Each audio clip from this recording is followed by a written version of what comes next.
Hello and welcome to the Pansophic Project, and welcome to the first part of a series on cryptozoology, a fascinating subject to me. And for this first part, we will be looking at the legend of the Mothman. So, what is the Mothman? Well, here's an image of him. This is one particular artistic rendering. So he's described as a 6 to 7 foot tall moth humanoid creature with a wingspan of 10 to 15 foot. He's gray or black, usually described to have a leathery texture. This image is more furry. He's got bright red eyes, often described as hypnotic or paralyzing. A humanoid body, broad shoulders, no discernible arms, flies at high speed, some say hovers or glides, often said to be silent when doing so. He appears and he disappears quickly. If he's not reported to be silent, the sound he makes is either a high-pitched screech or a humming. And most importantly, the Mothman is said to be a harbinger of doom. Let's talk a bit more about why that is, but let's first talk about the first ever sightings of the Mothman. So the first ever sighting was on November 12, 1966, near Clendon, West Virginia, when 5 men digging a grave reported a large winged creature flying overhead. So a few days later, on November 15th, you have the most famous sighting in Point Pleasant, West Virginia, which is a town more than any other associated with the Mothman. It occurs near the TNT area, which I'll explain more about in a bit. But 2 couples, Roger and Linda Scarberry and Stephen Mary Millette, see a gray humanoid figure with red eyes following their car at what they say was 100 miles per hour. Here are the couples in question. On November 16th, the following day, a press conference is held, and the local newspaper, the Point Pleasant Register, published an article. Couples see man-sized bird, creature, something, which quickly turns whatever this was into a local phenomenon. And soon after this, in the year or so following, you have over 100 reported sightings of the Mothman in the Point Pleasant area. Now these stop exactly 13 months later, on December 15th, 1967. With a tragedy in Point Pleasant known as the Silver Bridge Collapse. The Silver Bridge, as pictured, collapsed during rush hour, killing 46 people. Apparently what happened was an eye-bar in the suspension chain cracked due to stress corrosion, which was a result of poor maintenance. The bridge essentially had no redundancies in its design, which led to this tragedy. But considering the coincidence that the Mothman was first sighted, or most famously sighted, 13 months to the day before this, you quickly have theories that the Mothman was a warning or a harbinger of this disaster. It's also supported by the fact that sightings of the Mothman drastically decreased after the incident. Alright, so let's back up a second and talk about Point Pleasant in general and its history. So there you can see that Point Pleasant is in West Virginia on the border with Ohio in sort of the central western portion of the state. Prior to the Mothman incident, the most famous historic event that happened in Point Pleasant was the Battle of Point Pleasant. So this was part of the Lord Dunmore's War, which occurred in 1774 on October 10th between Virginia militia led by Andrew Lewis and a coalition of natives led by Chief Cornstalk. So there's Lewis on the left and Cornstalk on the right. So Lord Dunmore's War was essentially a precursor to the American Revolution. It was an example of one of the many American Indian Wars that occurred in U.S. history. It was between Virginia and a coalition of mostly Shawnee and Mingo tribes over control of the region south of the Ohio River.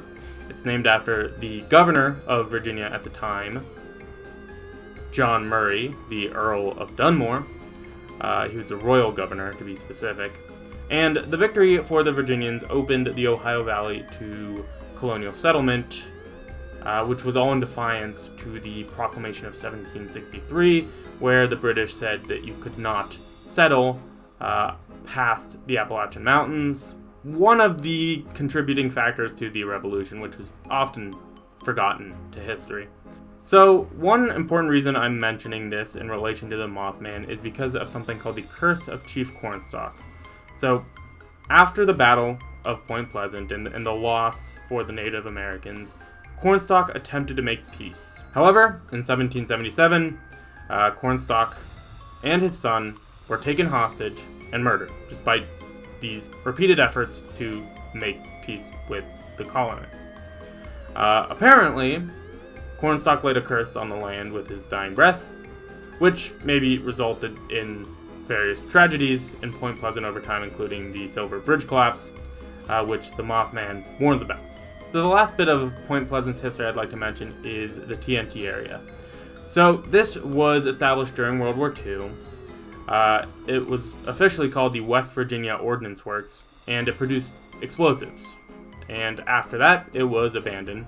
And apparently the rumor was after leaving, there was leftover chemicals, which some say contributed to strange, mysterious happenings in Point Pleasant. So after the Silver Bridge collapse, you have later sightings, not quite as often, throughout the 70s and 80s. But probably one of the most notable actually happened outside of Point Pleasant, outside the United States entirely. It happened at Chernobyl during the meltdown. Apparently a moth-like creature was seen in the area right before the disaster happened. There's an image, an artistic rendering, and this is often called a black bird of Chernobyl. And this, if this were to be the Mothman, it would definitely support the theory that it is either a warning or a harbinger of doom. There were renewed sightings, especially in Chicago around 2016.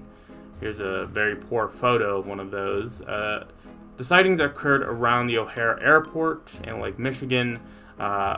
Over 50 sightings were reported, including by pilots. And some say that the Mothman just moved. He migrated. Maybe due to environmental changes. Who knows? So an important part of this story is a man named John Keel, and here he is. He's a journalist and ufologist, person who studies UFOs, who investigated Mothman while the sightings were happening in 1966 and 1967. After the incident, he wrote a book called The Mothman Prophecies, which is a mixture of investigative journalism and supernatural storytelling, which ultimately comes to the thesis that there's a greater cosmic or paranormal force, which the Mothman is just a part of. Now, while doing his investigation for writing this book, he apparently encountered mysterious men in black, which are, in fact, where the premise for the movie comes from, with Will Smith and Tommy Lee Jones. Good movie. But the men in black apparently left phone calls and stalked him, and the theory is there is some government cover-up, government involvement in some way in protecting the public from the Mothman and whatever paranormal, supernatural world exists that we are not supposed to know about. Anyway, the Mothman Prophecies was turned into a movie in 2002 with Richard Gere and Laura Linney. So I have not watched it, but I definitely want to soon. Beyond Keel and his work, there's some other notable cultural representations of the Mothman, such as The Silver Bridge by Gray Barker, which was written in 1970 about the Silver Bridge collapse and the Mothman connections. There's also, from 2013, Encounters with Flying Humanoids by Ken Gerhard, which discusses the Mothman in the broader context of flying humanoids in general, like the Jersey Devil and the Blackbird of Chernobyl. In 2002, a historian and Mothman enthusiast named Jeff Wamsley created the Mothman Festival in Point Pleasant, which seems like a fun time, and I'd definitely like to attend. The following year, in 2003, you have a 12-foot stainless steel statue of Mothman created by Bob Roach, and I actually went to Point Pleasant and saw it. It is quite cool in my opinion. And the same guy, Jeff Wamsley, actually created a museum in 2006, which includes artifacts, newspapers, witness testimonies, props from the movie, and other Mothman-related merchandise. And I went here as well and actually got a shirt from the Mothman Museum. It's pretty cool. Small, but really neat. I recommend it. Random fact, in 2019, you have Joe Manchin taking a picture with a Mothman, and this was retweeted by Donald Trump. And here's some pictures I took while visiting Point Pleasant. There in the middle, you have the famous Mothman statue. Then you have some pictures from the museum, including the gift shop. And I also saw this statue of Chief Cornstalk and Andrew Lewis commemorating the Battle of Point Pleasant, as well as this memorial to the Silver Bridge, which I thought was pretty neat. Now, the last thing about this case, which is pretty interesting but often overlooked, but also pretty creepy in my opinion, is the mystery of Indrid Cold, also known as the Grinning Man, who is apparently either an extraterrestrial being or a supernatural entity, who was reportedly encountered by a man named Woodrow Derenberger, a salesman, who met him on November 2nd, 1966, days before the initial Mothman sightings. He apparently saw Indrid Cold on Interstate 77 near Parksburg, about an hour from Point Pleasant. What he said was Indrid Cold communicated with him telepathically and asked about life on Earth before departing in a UFO. So this could be categorized under the series of UFO sightings that I mentioned earlier that happened in and around Point Pleasant. He's described as a humanoid, but with a strange grin and a reflective suit. He's often linked with the Mothman because Keel says that both were part of this broader series of paranormal events tied to the UFO activity in Point Pleasant, or maybe some sort of interdimensional phenomenon going on. So that brings me to the last portion of this video, theories. What's going on with Mothman? What is it? Well, it could be an interdimensional spirit. Why? Well, for one, you have an otherworldly appearance. You have the ability to vanish suddenly without a trace. You have many people describe a sense of dread or unease when encountering the Mothman. And the way it behaves and looks and acts maybe points to the fact that its dimension maybe has different physical laws. That would explain its otherworldliness, I suppose. Could be a demon. It has red eyes after all, and the legend of Chief Cornstalk with the curse points to a potential demon. I mean, curses are often associated with demons. Demons also often appear before catastrophe in folklore, which the Mothman certainly does as well. It could be an alien, which is the theory that John Keel favors.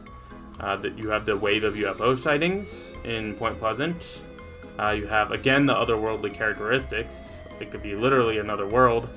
And you have the Indrid Cold connection. Maybe it's a biological experiment. This is mostly based on the connection to the TNT area, which was a World War II munitions factory, which was polluted with hazardous chemicals, and maybe some mutated creatures resulted from these experiments with these mysterious substances, and the Mothman could be one of those. And that would also explain the Men in Black and the military and government cover-up that might be happening. It could be a cryptid. A cryptid, if you don't know, is a yet undiscovered animal. So they're natural, they're just not known to us. At one point, gorillas were cryptids. A fact that supports this is the sightings of similarly winged figures like the Owlman of Cornwall and the Jersey Devil and the Chernobyl Black Bird. They might be all part of the same yet undiscovered species. And they have relatively consistent descriptions, so maybe that's the case. Last possibility, mass hysteria. So you have this tight-knit rural community, and after the initial sightings, word spreads, paranoia and fear is fueled by further sightings. You have confirmation bias, people want to believe in the Mothman, and they favor information supporting their pre-existing beliefs. This is all exacerbated by media sensationalism, and maybe it's just some sort of natural phenomenon that's being misinterpreted, like a big bird or an owl. Well, those are some possibilities. What say you? What's your opinion? What do you think the Mothman is? And that's it for the first edition of this series on cryptozoology on the Mothman. Thank you for watching, and so long.